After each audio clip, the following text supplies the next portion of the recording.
Charlie's exhibition.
Hi. First things first, if somebody doesn't want to be on the video that we're going to try and do, let Mike Ritchie know or just hide. Because some people, I bet, I know who, I won't name them, I know who's hiding. Blimey, thanks for coming, and if you think anybody else will like it, do tell them. I'm here Saturday and Sunday. But especially Frances, and she's sorry, and Isabella. Frances is great. She got great skills in avoiding my madness and crazy ideas. She has got just great skills at saying yes and yet implying I'm on a path to madness, sort of thing. So everything is broken, and I might come back to whatever it was I've just forgotten. I'm a furniture restorer. If it was a book, it would be Difficult Lives on the shelf, and everything's broken down. So I don't know when it was, about 30 odd years ago, when I first went to Kettle's Yard and Jim Eads' place. I was struck mostly by the worn out gilded glass and the chipped ceramics and things like that. And possibly because I'm a furniture restorer, there's a charm to broken stuff, especially now where there's, loads of people want new, posh, tidy, clean, their gardens are clean, and now we're beginning to realise that, tidiness and cleanliness isn't that good. And weirdly, damaged ceramics are worthless, even though I'm asking 350 quid for it. Some of those, like the Walton piece, if that wasn't all damaged, it would be like 350 quid. But I picked it up for about 20 quid from a dealer who couldn't restore, didn't have enough to restore. And so, with the visit to Kettle's Yard 30 odd years ago, I think I knew vaguely about Alfred Wallace. Presumably some people know about Alfred. Yeah, people that have come out of the Tate or around that, and Jim Eads lot, they were buying this stuff off of Alfred Wallace, who didn't want to, he wasn't bothered either way. But yeah, eventually that stuff was going for a lot of money, and that's what happens, isn't it? But the charming life of Alfred Wallace, one of the guy that founded the St Ives group, Sven Berlin, has written a stunning biography of Alfred Wallace's life. It's incredibly simple language and yet incredibly eloquent. He's very frank, and so he was in St Ives. And one of the interesting things, a lot of us sort of grew up influenced by the Beat Generation and Jack Kerouac. Sven Berlin was born before and died after Kerouac, and all that sort of thing. So it's a nice. He was a second league artist, but I think he's a great writer. And indeed, his sort of novel after Primitive, I put them on there. That's why I keep pointing at Sue and the family. You have his novel blew him out the water. The people that he had sort of fictionalised, some of the leading artists in St Ives, prosecuted him, and they succeeded in banning his book, and he spent the rest of his life paying off debts. He was driven out of St Ives, and he married the second time and became sort of like a Romany gypsy in the New Forest. Jesus in the Rhubarb. It's just, he's in the rhubarb. When they like rhubarb, his dad is holding him up. He can't say anything. And Jesus happens to be white, but probably more correctly, his dad, his real dad, I mean, he's dark skinned. And the Dove of Peace is just hysterical, and the Corvid host are waiting.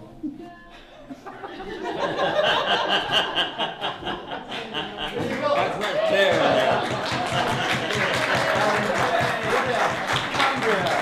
Cumbria, I'm on a roll now. I'll stop it. I've probably spent over a year of my life in Cumbria, Lake District, so I wanted to do that. And a lot of them have got mythical, rewilding. So there's a lynx here. We've got a moose. I don't know what they are, wild boar. It's important. Because I'm a bloody furniture restorer, I just thought I'll hang that up there and you can all be in awe of my and so when I was down there, obviously, I wanted to go to the fish market, and I bought a John Dory and ate it, but I thought I'd better draw it. And Bernard Leach gave Sven Berlin a drawing of a John Dory. I didn't know that sort of thing happens, doesn't it, when you're engaged in a thing. But yeah, I know you're all reading hundreds of books and you've got your own influences, but Sven Berlin's account of Alfred Wallace and the St Ives, his story of, our story, is just wonderful. And he wrote, when he died, when Alfred Wallace died, he got a thing in one of the magazines. It's just great. Some of you probably know the answer to this, but don't all shout it out. But if you've got any thoughts, do tell me. So his perspective was weird, wasn't it? It was all over the place, kind of.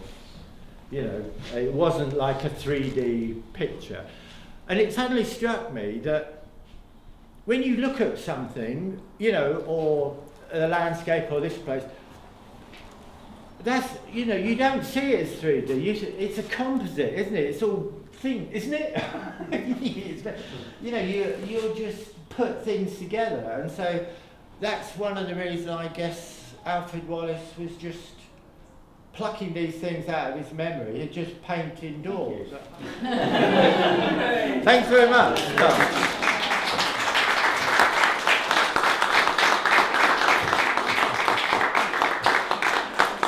away.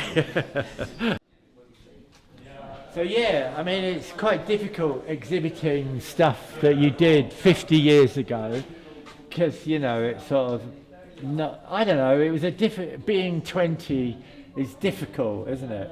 And so this is, I thought I'd show it because it is an exhibition, so, you know, put it out there, and I'm quite glad, I'm happy. Is that a self-portrait? I'd like to think so, yeah. It was when I was playing drums with Flux and all that lot.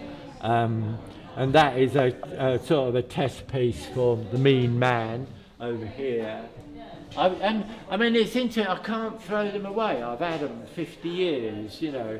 So I thought, what are you going to do? Let's have an exhibition. He definitely is a mean man. Yeah, yeah. So like, I probably was looking at Clay, you know, Klee, K-L-E-E, Cubism, Picasso era, and thought I'd have a go. And I want to go back to oils, because I've gone over to acrylics, but oils have certainly got something I like. Getting back to this one then. Yeah. What's this all about? That one, again, you know, probably dabbling with drugs, me, you know, in a very controlled, safe way. I wasn't mad on smoking dope, but, you know, when you're young, you do, your brain is, it had carrots and parrots in it. So it was really, you know, so there's a surreal element to it. Very, yeah, nonsensical. You know, that Spike Milligan foolishness, you know, that sort of thing. Right. So long ago. It was all in the mists of time. I'm going to make the thing work. I'm going to crank it up. You're such a lovely audience.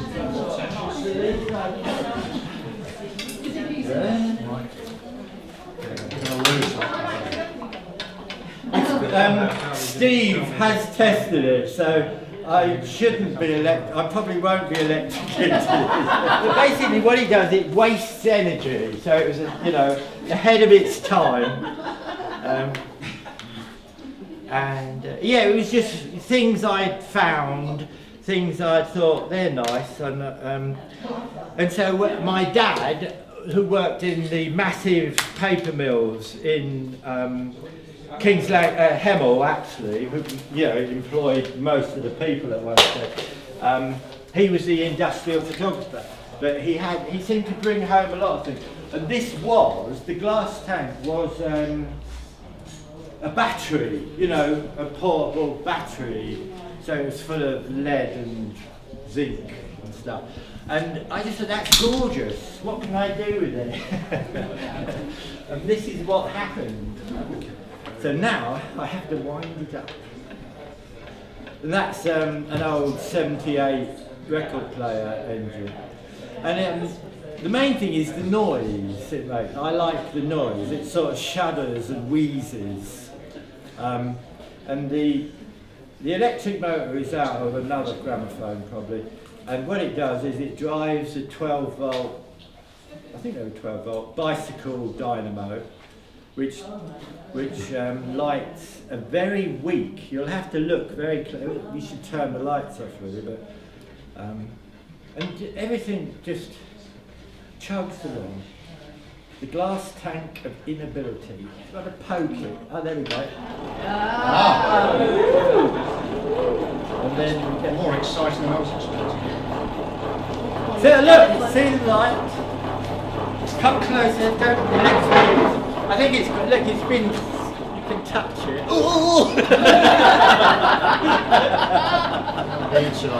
It's quite violent, isn't it?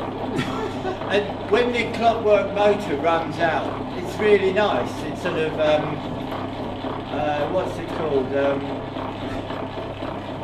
post-coital. It sort of gives a pleasant little shudder. Well, that's how I experience it. You might have an entirely different. No offence, but you may be doing it wrong. This is why people don't want the artist to No, explain the work. it doesn't involve all these things. Too much information. Yeah, wait till you see it. It's going on a long time, isn't it? But you can see why I don't want to keep winding it up or, you know. It will stop eventually. Everyone does.